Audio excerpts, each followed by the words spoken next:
Good afternoon, and thank you for standing by. My name is Abby, and I will be your conference operator today. At this time, I would like to welcome everyone to the Costco Wholesale Corporation First Quarter Fiscal 2025 conference call. All lines have been placed on mute to prevent any background noise. After the speaker's remarks, there will be a question-and-answer session. If you would like to ask a question during that time, simply press the star key followed by the number 1 on your telephone keypad. If you would like to withdraw your question, press star 1 a second time. Thank you, and I would now like to turn the conference over to Gary Millerchip, Chief Financial Officer. You may begin. Good afternoon, everyone, and thank you for joining Costco's First Quarter 2025 earnings call. I'd like to start by reminding you that these discussions will include forward-looking statements within the meaning of the Private Securities Litigation Reform Act of 1995. These statements involve risks and uncertainties that may cause actual events, results, and/or performance to differ materially from those indicated by such statements. The risks and uncertainties include, but are not limited to, those outlined in today's call, as well as other risks identified from time to time in the company's public statements and reports filed with the SEC. Forward-looking statements speak only as of the date they are made, and the company does not undertake to update these statements except as required by law. Comparable sales and comparable sales excluding impacts from changes in gasoline prices and foreign exchange are intended as supplemental information and are not a substitute for net sales presented in accordance with GAAP. Before we dive into our financial results for the quarter, I'm delighted to say that Ron Vakris is joining us for today's call. I'll now hand over to Ron for some opening comments. Thank you, Gary, and good afternoon, everyone, and thank you for joining us today.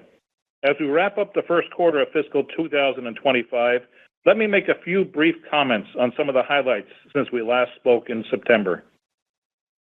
In the first quarter of fiscal 25, we opened 7 new warehouses. This included 1 relocation and resulted in 6 net new buildings, of which 4 were outside of the U.S. Additionally, after the end of the quarter, on the day before Thanksgiving, we opened our 897th warehouse in Pleasanton, California.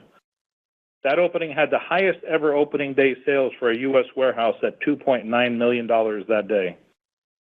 We continue to project 29 openings during fiscal year 25, of which 3 will be relocations, and so 26 net new buildings. 10 of those warehouses will be outside of the U.S. Gary will speak to a more detailed review of our results in a few moments, but I wanted to share some fun facts regarding our growth across the business. Our U.S. bakery division has reached new records of 4.2 million pies being sold the 3 days prior to Thanksgiving. In our U.S. food courts, on Halloween Day, we set a new record of 274,000 whole pizzas being sold. That was an increase of 21%. Our U.S. pharmacy business has prescription growth exceeding 19% for the first quarter, setting new volume records for that business. And lastly, we continue to gain market share with our e-commerce big and bulky fulfilled by Costco Logistics. Costco Logistics completed nearly 1 million deliveries in Q1 and over 196,000 deliveries last week alone. That was a new record as well. The majority of these deliveries were completed in 4 days from the members ordering their merchandise online. All of these milestones reflect the continued strength of our business across the membership offering. These great results are a reflection of the outstanding work done by our over 330,000 employees around the world. Their commitment to our company and the Costco experience for our members is truly inspiring. I'd like to thank all of our people for their outstanding work this year, and especially during our busiest time of the year. As we approach our annual shareholders meeting in January, I also wanted to mention that our annual update to the Costco sustainability commitments was just made available online today. This report provides a comprehensive review of the progress we're making towards our sustainability objectives, and I would encourage all of you to take a look.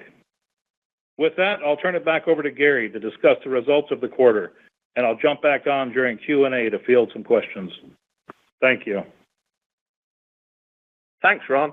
In today's press release, we reported operating results for the first quarter of fiscal 2025, the 12 weeks ended November 24. We have once again published a slide deck on our investor site under Events and Presentations with supplemental information to support today's press release.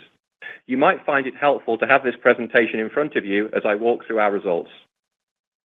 Net income for the first quarter came in at $1.798 billion, or $4.04 per diluted share, up from $1.589 billion, or $3.58 per diluted share in the first quarter last year. This year's results included a tax benefit of $100 million, or 22 cents per diluted share, related to stock-based compensation. And last year's results included a tax benefit of $44 million, or 10 cents per diluted share, also related to stock-based compensation. Excluding these discrete tax items, net income and earnings per diluted share grew 9.9% and 9.8% respectively. Net sales for the first quarter was $60.99 billion, an increase of 7.5% from $56.72 billion in the first quarter last year. U.S. comparable sales were up 5.2%, or 7.2% excluding gas deflation. Canada comp sales were up 5.8%, or 6.7% adjusted for gas deflation and FX. And other international comp sales were up 4.7%, or 7.1% adjusted. This all led to total company comp sales of 5.2%, or 7.1% adjusted for gas deflation and FX. Finally, e-commerce comp sales were up 13%, or 13.2% adjusted for FX. In terms of Q1 comp sales metrics, foreign currencies relative to the US dollar negatively impacted sales by approximately 0.3%, while gas price deflation negatively impacted sales by approximately 1.6%. Traffic or shopping frequency increased 5.1% worldwide and 4.9% in the US. Our average transaction or ticket was up 0.1% worldwide and 0.3% in the US. This includes the headwinds from gas deflation and FX. Adjusted for those items, ticket would have been up 2% worldwide and up 2.3% in the US. Moving down the income statement to membership fee income. We reported membership fee income of $1.166 billion, an increase of $84 million, or 7.8% year over year. Membership fee income growth was also 7.8%, excluding FX. Remember that the recent membership fee increase doesn't have much impact yet due to the effects of deferred accounting and represented less than 1% of the fee growth in the quarter. In terms of renewal rates, at Q1 end, our US and Canada renewal rate was 92.8%, down 0.1% from Q4 end. The worldwide rate came in at 90.4%, also down 0.1%, primarily due to the US and Canada. As we mentioned on the last quarterly earnings call, our renewal rates are seeing some impact from higher growth in digital signups, which renew at a slightly lower rate than our base as a whole. Underlying renewal rates and membership growth remain strong, but this mix shift is likely to have a continued effect on our published renewal rate for the remainder of 2025. We ended Q1 with 77.4 million paid household members, up 7.6% versus last year, and 138.8 million cardholders, up 7.2% year over year. At Q1 end, we had 36.4 million paid executive memberships, up 9.2% versus last year. And executive members now represent 46.8% of paid members and 73.1% of worldwide sales. Turning to gross margin, our reported rate in the first quarter was higher year over year by 24 basis points, coming in at 11.28% compared to 11.04% last year, and up 7 basis points excluding gas deflation. Core margin was higher by 31 basis points and higher by 17 basis points without gas deflation. This was driven by mix and our credit card co-brand program.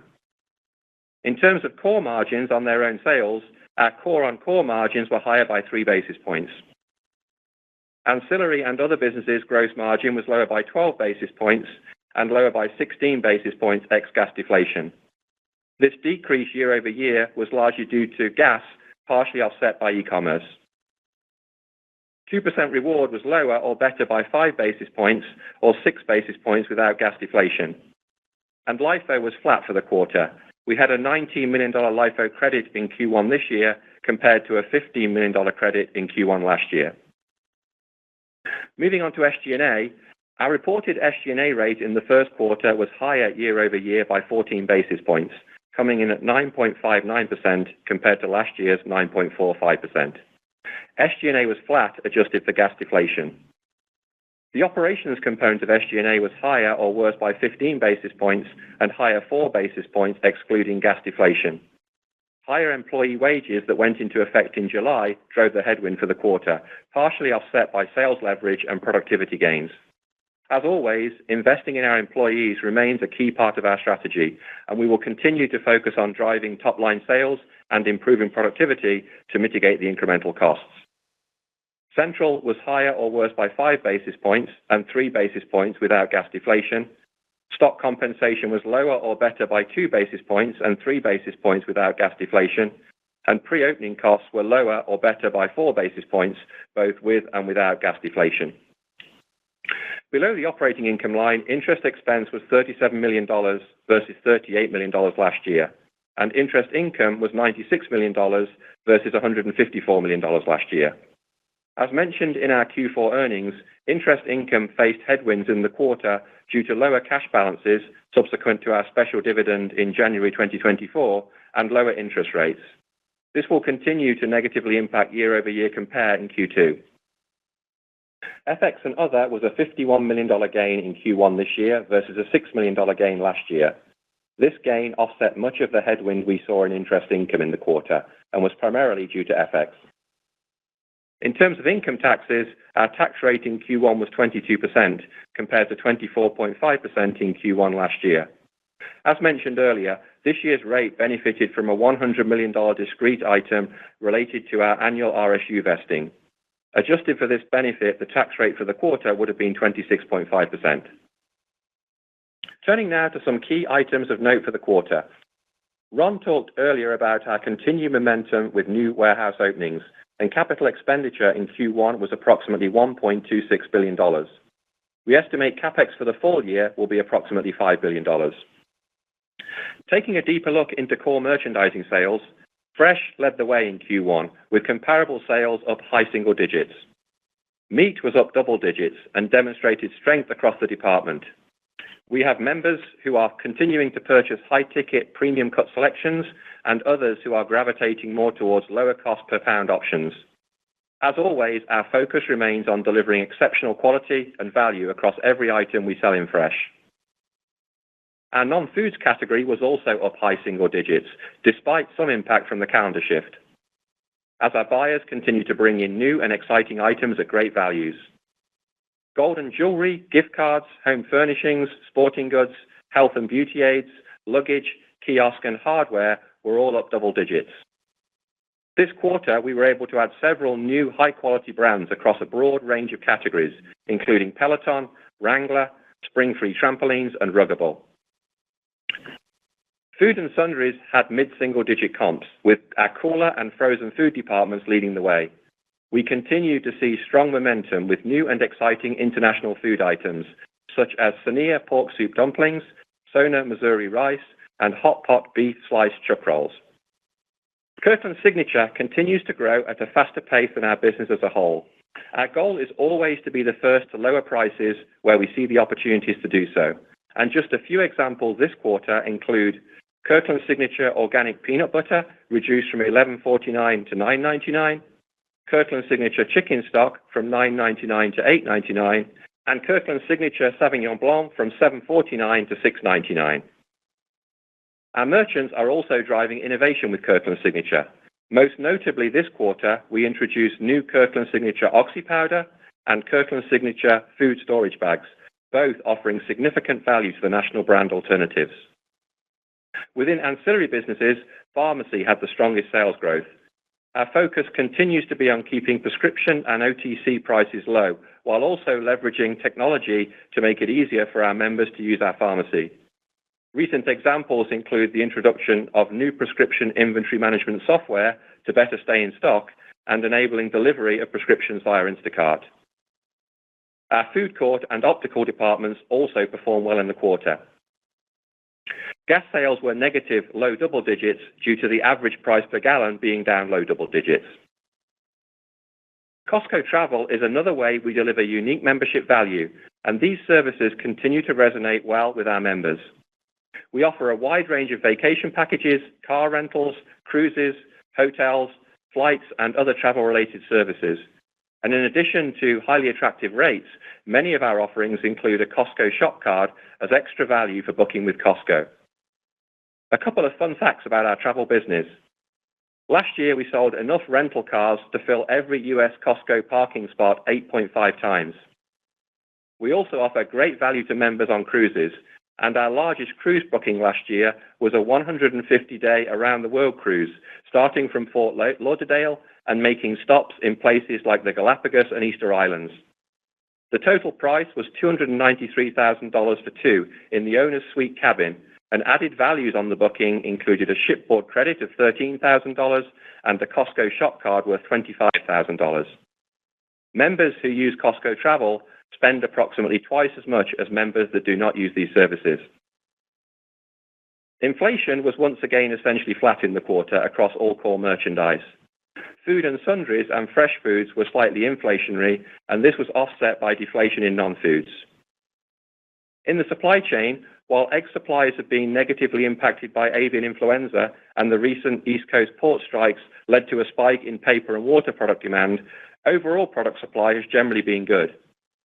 The predictability of on-time shipping delivery remains below pre-COVID levels, and items are generally spending more time on the water. Our merchants have adapted well to this change, and we are in a great position with inventory for the holidays. As we head into Q2, we continue to monitor for potential port strikes in India, the East Coast, and Canada, and our merchants are adapting plans as necessary to ensure we remain in stock for our members. Turning to digital and e-commerce, we continue to make progress with our technology roadmap, and enhancements made to the member experience, like the ability to check warehouse inventory via the Costco app, are resonating well. Our US app was downloaded 2.9 million times in the quarter, bringing total downloads to approximately 42 million.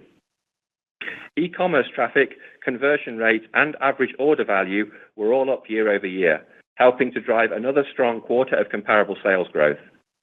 While strength in bullion was a meaningful tailwind to e-commerce sales, hardware, sporting goods, gift cards, and home furnishings all grew double digits year over year.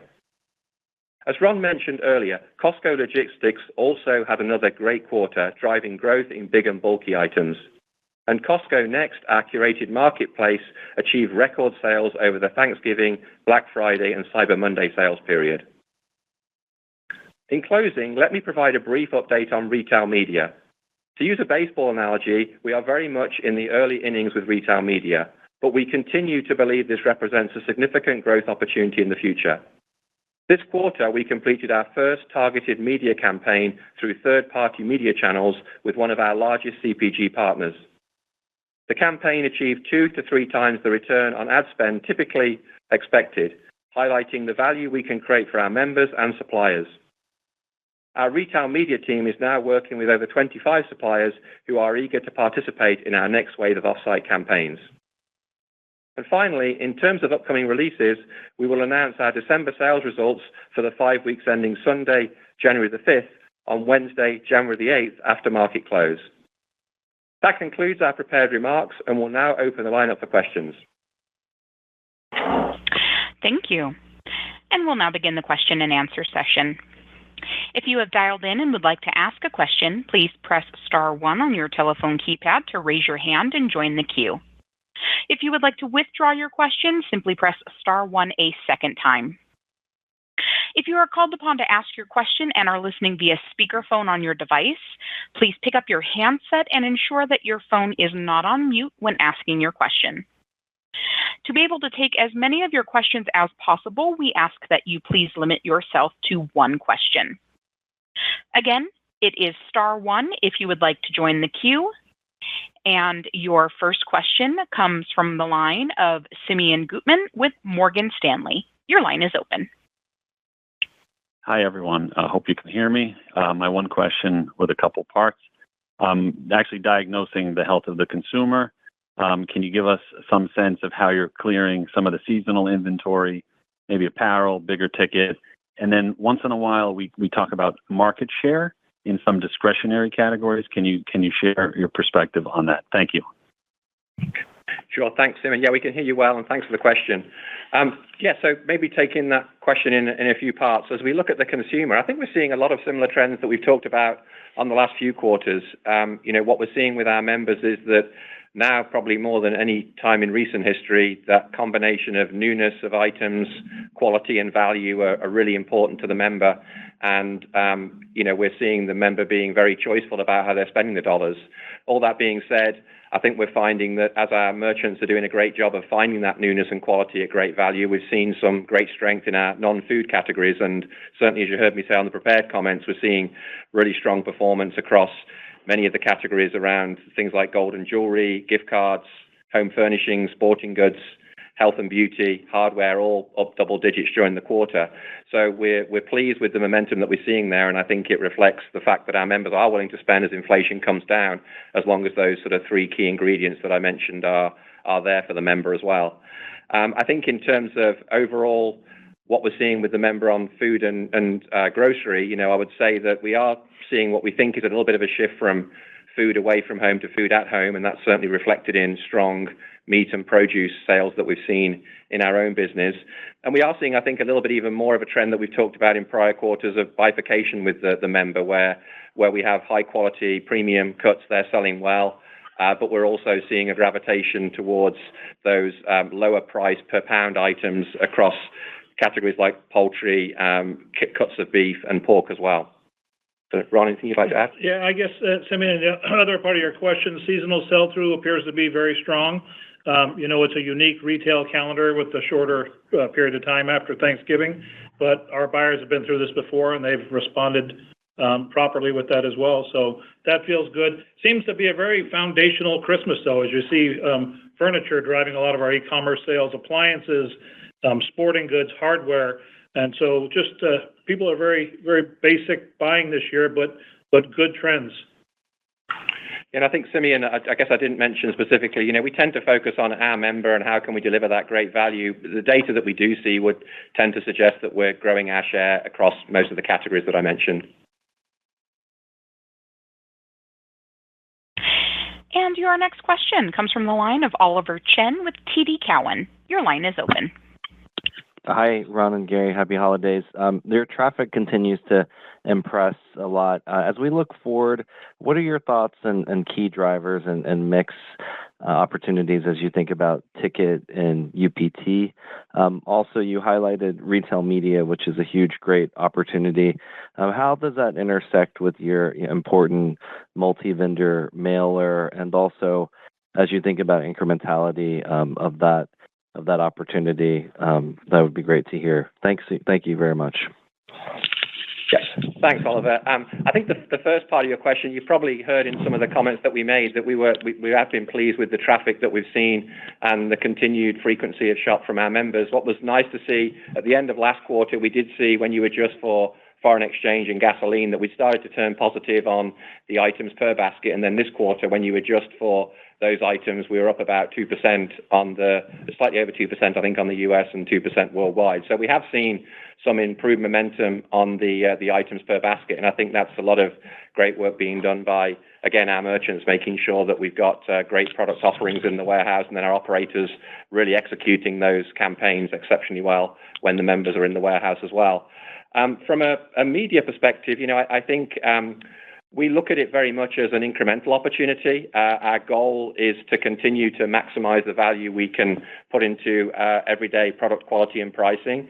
And where we're seeing a lot of the interest in retail media is really coming from the marketing agencies, which gives us a lot of confidence that this is an opportunity for us to tap into new marketing dollars, where a lot of our national brand suppliers are going to those media agencies to invest those marketing dollars to really make sure they're getting a good return on that ad spend. And so where we're seeing a lot of the traction, and again, I would emphasize it's very early days with retail media for us, is something that we're just really embarking on that off-site journey. But really where most of the interest is coming from is from retail media agencies, which we believe is the way for us to make sure that we're driving incrementality and growth in the model. Thank you very much. Very helpful. And your next question comes from the line of Christopher Horvers with JP Morgan. Your line is open.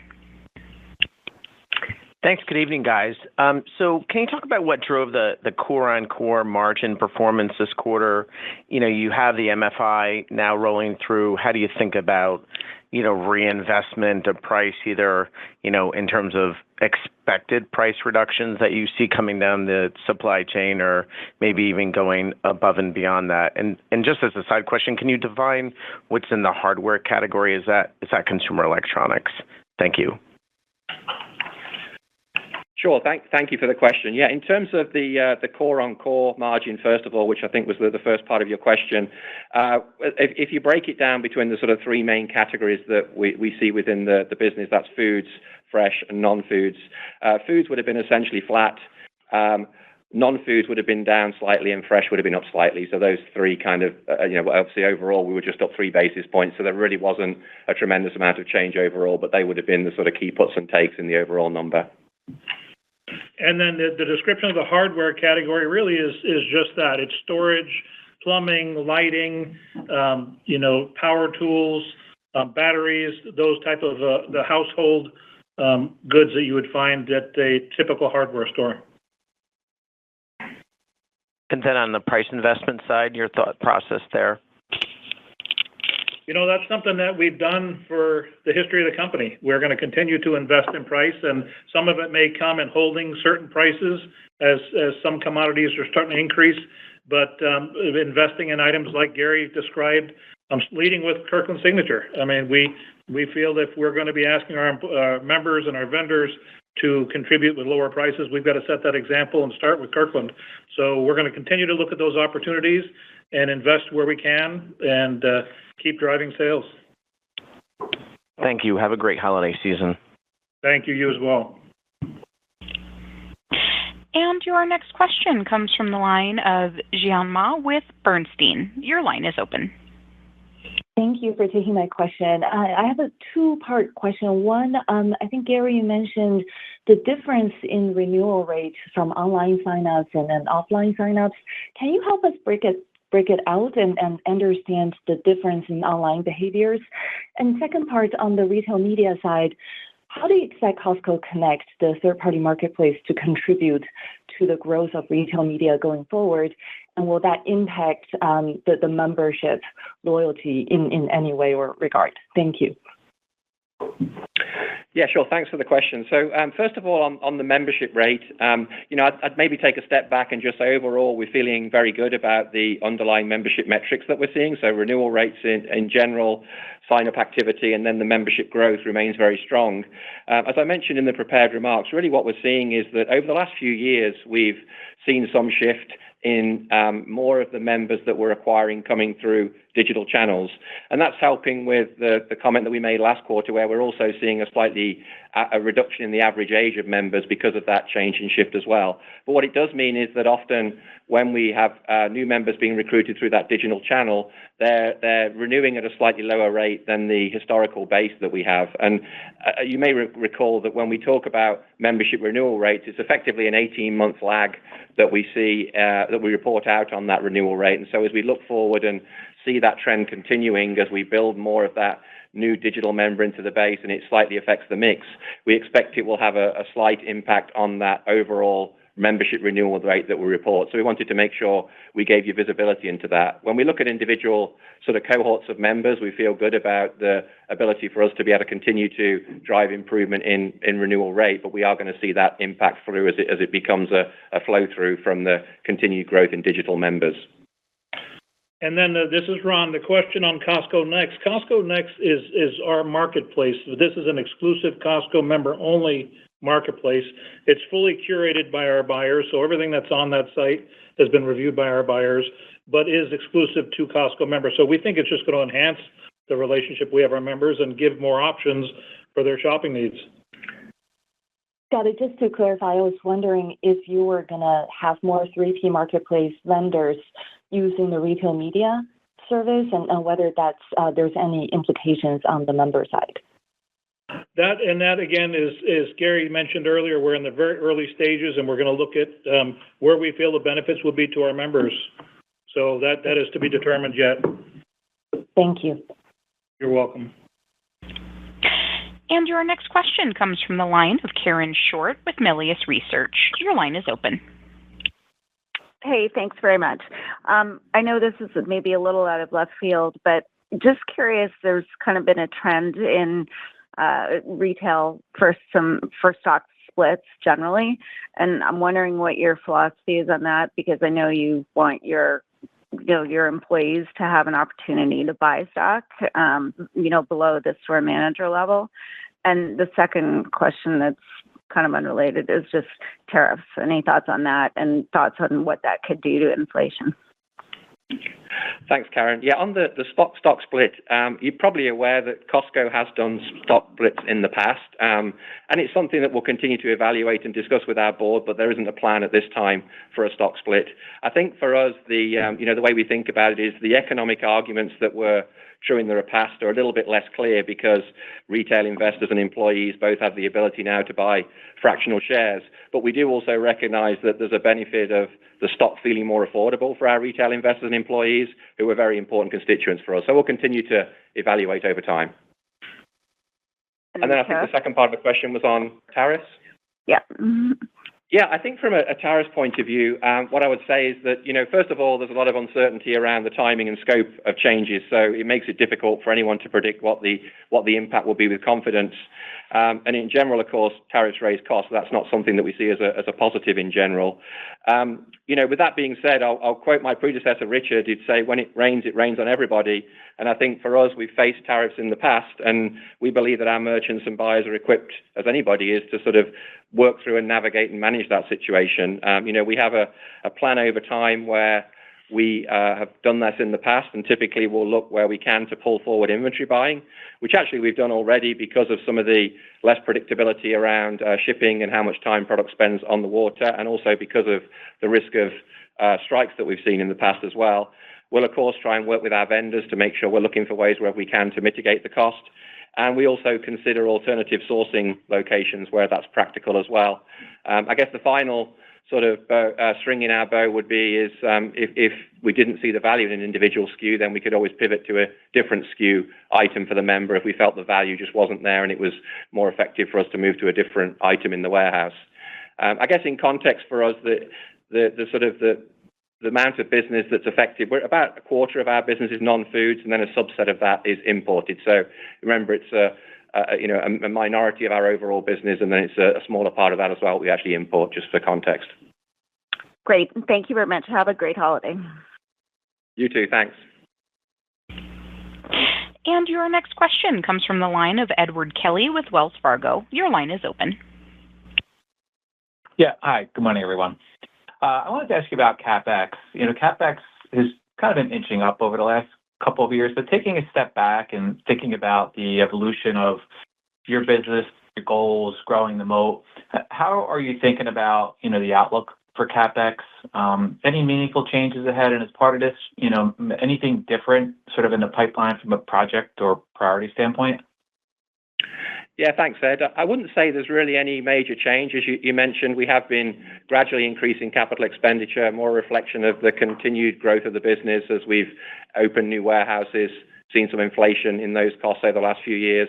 And we have, of course, been investing a little bit more in technology as well as we sort of modernize the platforms there and look to build the right capabilities to support growth in the future.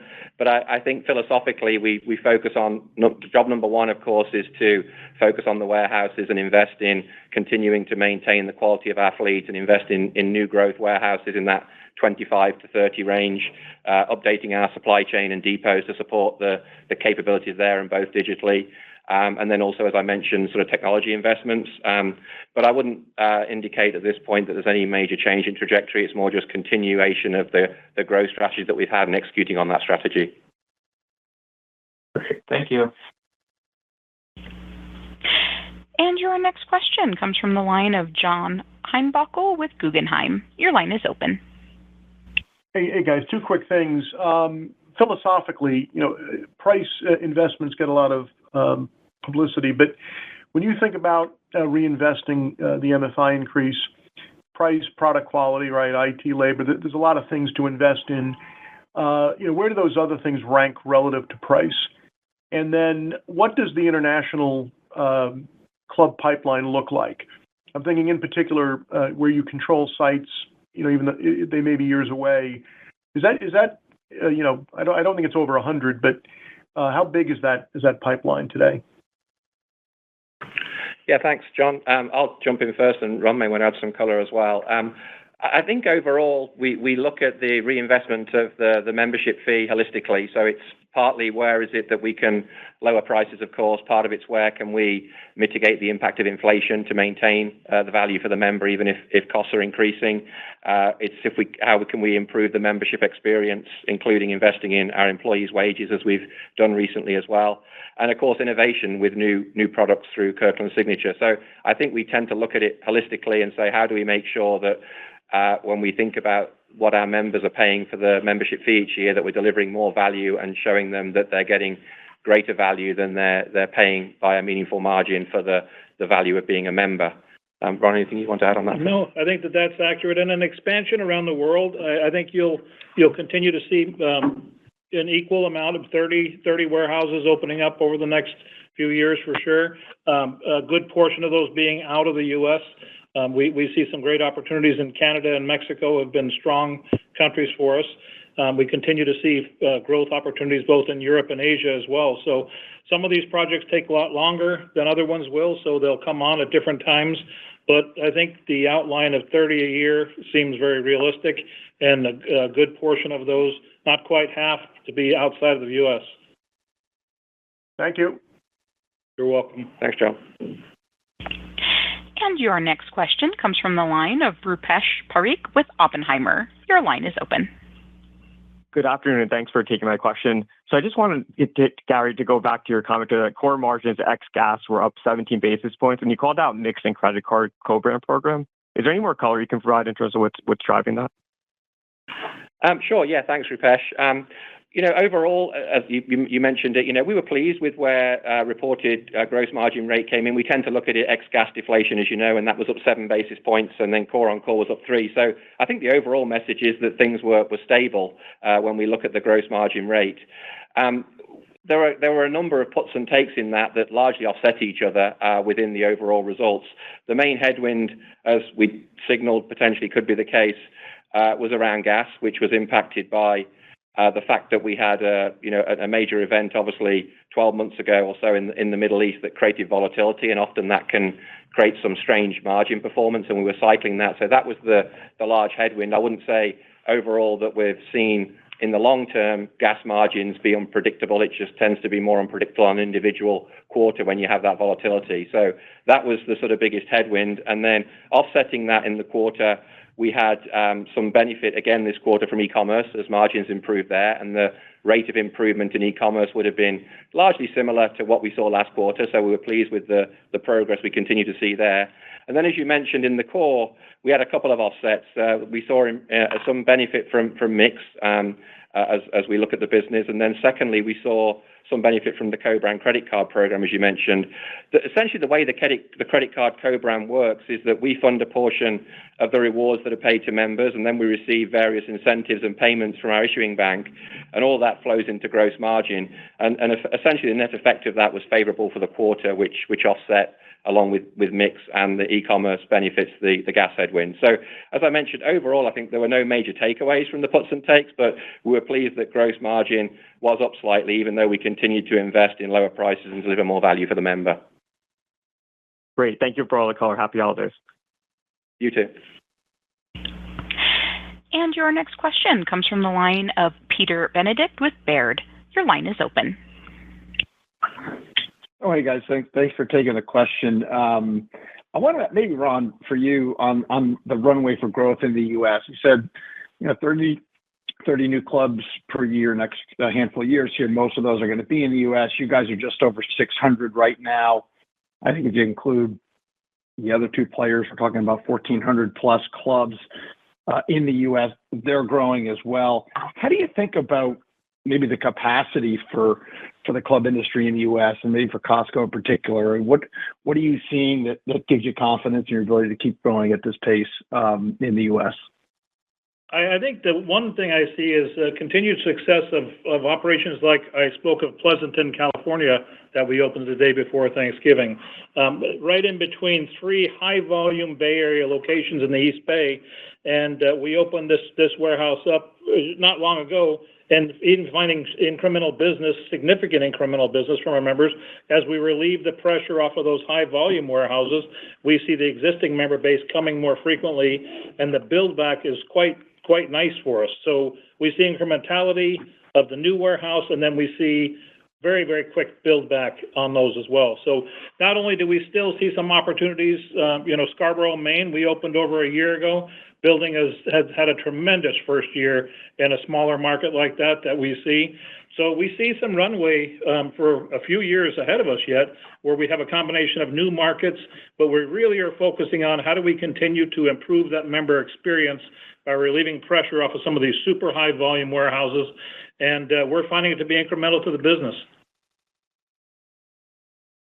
Thank you very much. And your next question comes from the line of Greg Millich with Evercore ISI. Your line is open. Hey, thanks. I wanted to circle back on e-commerce, the growth there of 13%. Could you update us on what the penetration is now, and also how, if you add on Instacart and I guess the Uber Eats start, where we're getting up to on that?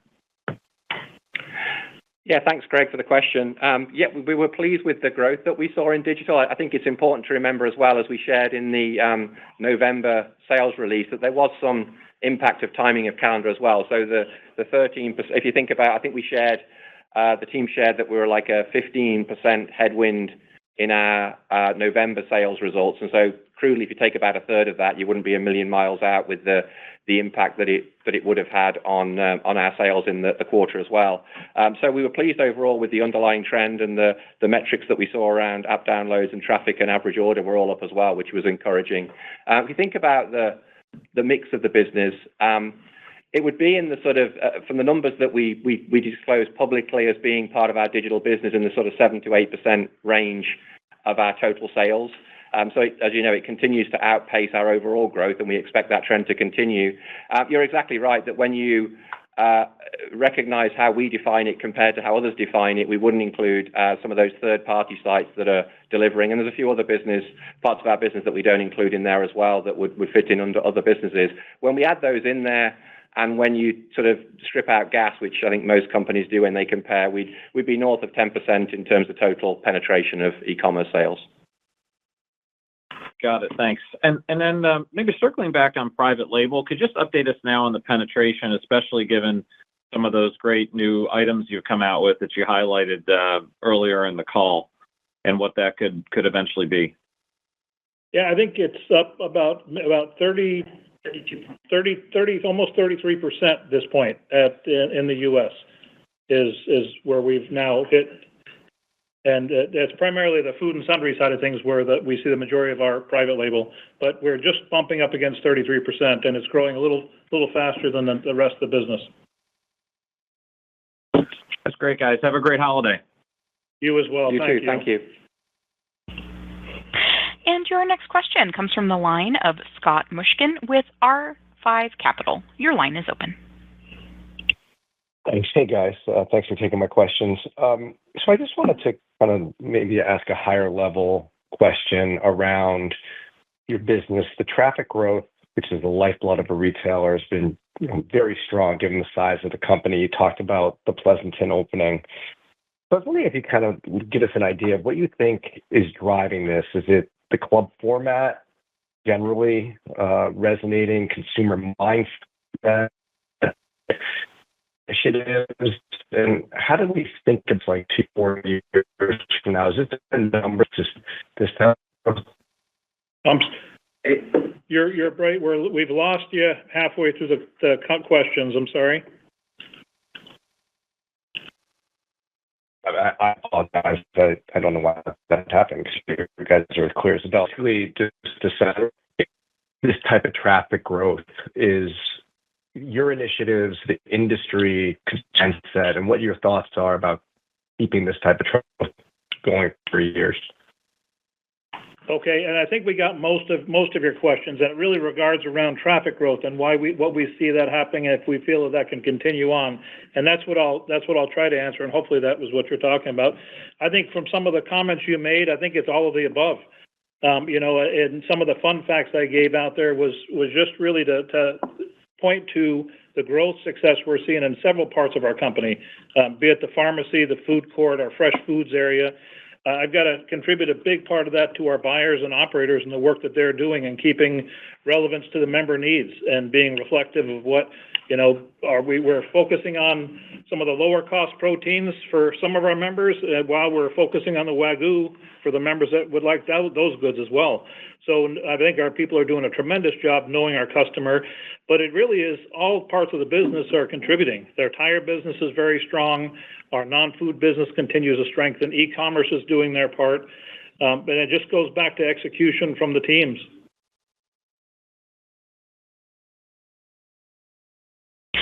And your next question comes from the line of Robbie Ohms with Bank of America. Your line is open.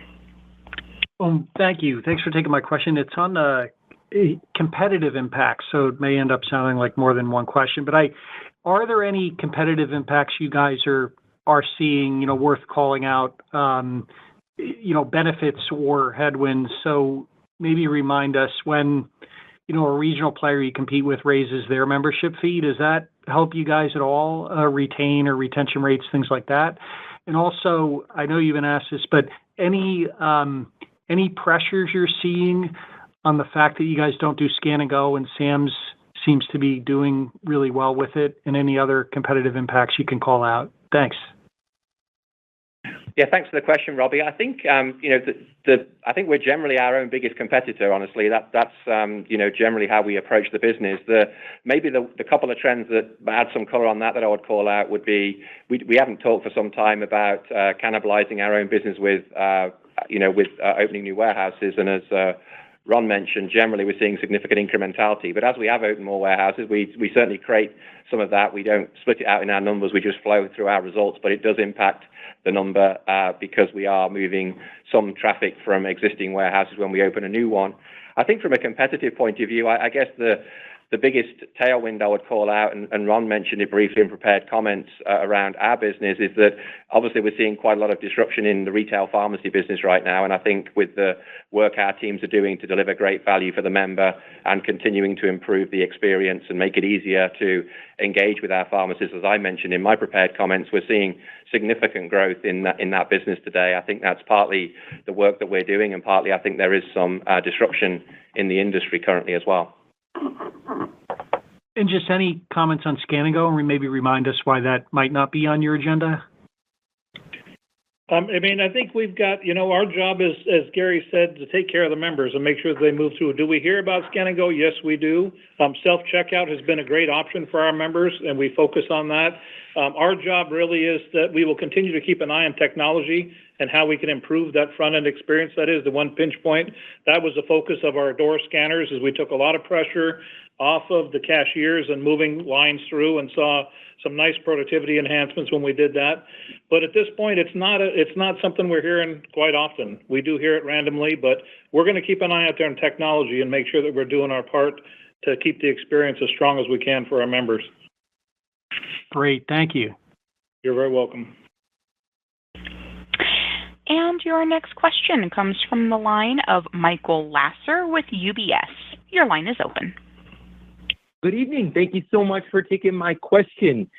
Given the recent sales contribution from categories like precious metals and gift cards, have you, A, expanded the aperture of what Costco is now willing to sell or what the member is willing to buy from Costco? And B, have you changed your philosophy on the margin where you are expecting more profitability from traditional product vendors to offset the negative margin impact from selling these items that don't drive a lot of profit? Thank you very much. Well, I think as far as new categories, you go back to caskets that we started many years ago that we would have never thought would have been a business for us, and we were able to find a way to deliver great member value and great quality. And that was such as the addition to gasoline we had many years ago in the company as well, is that can we find something that meets the needs of our members, ensure we can deliver the right quality and the great price. So I think the tickets and precious metals was, again, great work by our buying teams and finding new areas that we can deliver great quality and great value to our members. And I see them working hard on the next categories that are going to be coming for us. But that's part of the treasure hunt at Costco, is always keeping nimble and continue to change those categories that we can find new areas to improve the lives of our members. Yeah, maybe Ron, just to add on that, Michael, to your question of, I think we'd give a bit more credit, in addition to Ron's point about it's great work by our merchants creating new and exciting items. We give a bit more credit, I think, to the impact they have on the business, not necessarily because we see significant margin, as you mentioned, from them, but they're driving significant traffic to our website, and we do get a high proportion of cross-selling when members are buying things like precious metals. So it's driving our ability to grow our digital business overall. And I think we see it as something that also just creates a lot of awareness about our e-commerce business as well. So as you know, we don't advertise, but it's identifying these exciting items that help drive traffic and awareness of what Costco offers. So, and I think some of that is a factor in what helps with the continued growth in e-commerce, not just from a top-line perspective, but also the margin improvement that we talked about on the call. So I think, we would look at it a little bit more broadly for sure. But just to clarify that second point, are you having to offset the margin impact from selling these traffic-driving items that don't carry a lot of margin by requiring even better margins on the rest of the assortment?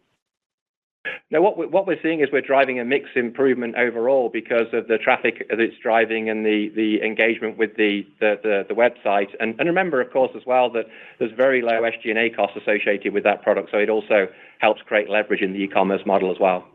So the answer is really no. We're not making more margin on those other items to offset that. We're just driving down our SG&A, so we don't require more margin. Thank you very much, and have a good holiday. You as well. Thank you. And your next question comes from the line of Chuck Grom with Gordon Haskett. Your line is open.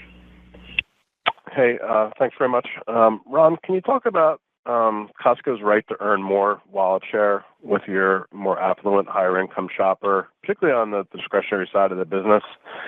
And then Gary, just on the margin bridge, can you just explain why the 2% rebate was favorable 5 basis points? Historically, it's almost always negative or neutral.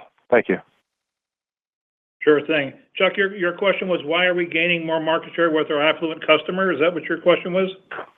No, my question is, do you think you've earned the right to earn more wallet share with that higher income shopper? Absolutely. I think we do. I think, as we continue to find the brands, and deliver also with great quality Kirkland Signature, we will continue to see that growth and that customer. We resonate. That is our member, and that's who we cater our mixes to. And I think that we see great runway for us in the future. And then, Chuck, on the second part of your question, so with the 2% rewards, think of it as that throughout the year, we're accruing what we believe is the right amount of redemption for the 2% rewards. And generally speaking, we're going to be conservative around that because we want to make sure we're fully accrued. And then when we get into the first quarter each year, we're sort of truing up, if you like, what the actual spend was. So I'd almost think of the adjustment this quarter sort of offsetting the increases that we saw in the back half of last year. And so you have to net those out to say underlying there is a gradual increase in the 2% spend, but it kind of nets off between quarter by quarter. Okay, so it was essentially a true up then. Right. Okay, great. Awesome. Thank you. And your next question comes from the line of Kelly Bania with BMO Capital Markets. Your line is open.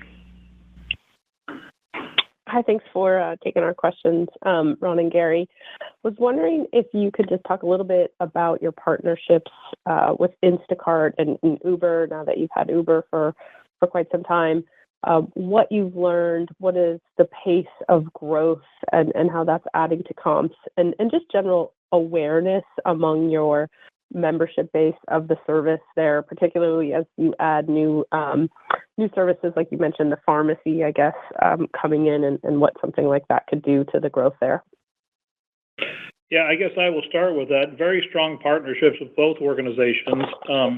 We've closely looked at what the behaviors of the members were and found great incrementality to our members. Shop frequency goes way up, and it changes the shopping habits. I think they'll use us more for a fill-in between their big Costco brick and mortar shop to go into an Instacart or an Uber and shop those directions. So I think that we're finding that it's the most cost-effective way to do some small non-food item deliveries as well, where we would have otherwise shipped those via UPS or a carrier from a distribution center. We can now have those to a member within a few hours. So if you're looking for a blender that will fit in the back of a Prius, we can get that to you in a couple of hours at a very low cost. So it's improving our e-commerce delivery speed and time to the member, and convenience is there as well. So we're very happy with the partnership. Our head merchant works very closely with both of those organizations, and we think it's a great service for their members. I guess the only thing to add, Kelly, is the first part of your question, it continues to grow very strongly, so at least in line with the pace that we see in our digital business overall. Yep. Slightly higher than our e-commerce business growth. And your next question comes from the line of Chuck Cerankosky with North Coast Research. Your line is open. Good afternoon, everyone. Could you talk a little bit about labor relations and the current negotiations with the Teamsters, please? I guess, Chuck, what I will say about that is that at Costco, we will always take care of our employees as we always have done. That means that we're going to focus on a fair and a timely process for getting to an agreement with the Teamsters. We have a 40-year track record of dealing fairly with the Teamsters Union, and really nothing has changed about that. So these are Costco employees. They're of great importance to us, and we're going to do everything as we can to take care of those employees as we do all of our employees. Great, thank you. And your next question comes from the line of Corey Tarlow with Jefferies. Your line is open. Hi, good afternoon, and thanks for taking my question.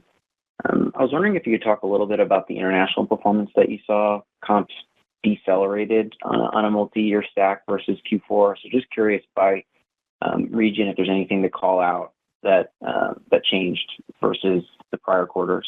Thank you.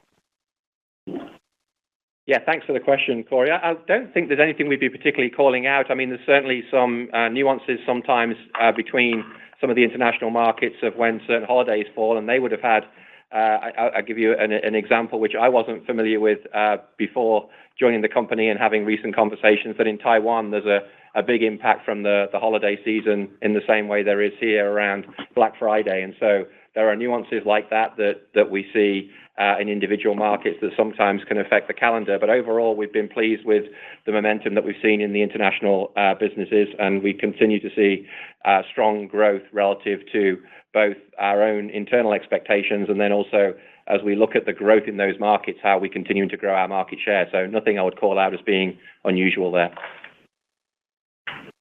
Thank you. We have time for one more question. Your final question comes from Laura Champion with Loop Capital. Your line is open. Thanks for taking my question. It's a follow-up on your digital business, which obviously is growing well, but how would senior management diagnose or grade your online presence from a look, feel, and function perspective relative to your competition? And related to that, this growth in members who are joining online, is that something you're driving, or is that just an output of the attractiveness of your online offer? Yeah, thanks for the question. I think, again, I'll say we're probably our own toughest critic. I think when we look at our business overall and we look at the growth over the last 10 years, we've actually grown at a faster pace than the e-commerce sort of business in the US has grown in general. So in one respect, we're very pleased with the momentum and the growth that we've seen and continuing to see that higher engagement. But we're never satisfied. We believe there's more work we can do to keep improving the member experience. We made recent changes with things like search functionality and making inventory available through the mobile app, and those changes are certainly members are seeing the benefit of that and commenting positively on the changes that we're seeing. But we know that we're on a technology journey. We've sort of been building the foundations of that journey over the last few years, and the goal is to keep getting better and to keep enhancing the member experience. So I'd say we still believe there's more work to do, and we believe by doing that work we can continue growing our digital business even more effectively. And I would add to that, we realize that we do have some opportunity. They definitely see that we can continue to improve. Gary's exactly right. We're doing the back of the house work at this point. Speed, stability, making sure that all the foundational work is done so we can build on that. And then I think in short order, people will start seeing the front side of things that will come in. But I think Costco Logistics is a great example of the progress we've made. We are now able to pre-deploy things around the U.S. and have deliveries made in 4 days, which a couple of years ago would have taken us 2 weeks. So we're seeing the distribution centers coming online. We're starting to see the app usage go way up. Functionality is being added to that as well. So it's a journey. We're going to start seeing some more forward-facing improvements in the next 12 months as we sort of start putting our logistics sides behind us and we get those things taken care of. And as far as the e-commerce engagement with membership signups, probably the biggest difference is that we have less executive members sign up online, which do renew at a higher basis. And I think the big part of that is that they don't have an employee to talk to when they're making that transaction, and they don't understand all the benefits of the executive membership. So we're able to capture those later on in the path. And but that's the first thing we see there is that at least we start engaging with as a member, and then we will work on showing them the benefits of the executive membership down the road. Got it. Thank you. And ladies and gentlemen, this concludes today's conference call, and we thank you for your participation. You may now disconnect.